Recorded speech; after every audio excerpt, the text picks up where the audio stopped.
Eto, naniniwala ba kayo dito sa kanyang ginagawa? Di ba? Imbento niya, real po 'yan. Pilipino ang may gawa, oh.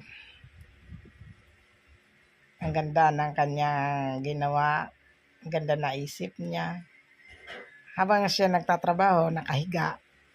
Di ba? Nakahiga, may ventilador pa, may payong pa siya, nakakumot pa.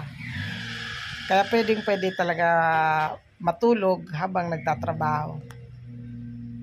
Di ba? Ang ganda ng ginawa niya, naisip niya. Siguro di remote yan kasi nakakaikot at malayo ang nararating, bumabalik. Ang lalim ng hukay ng kanyang pag-aararo. Di ba?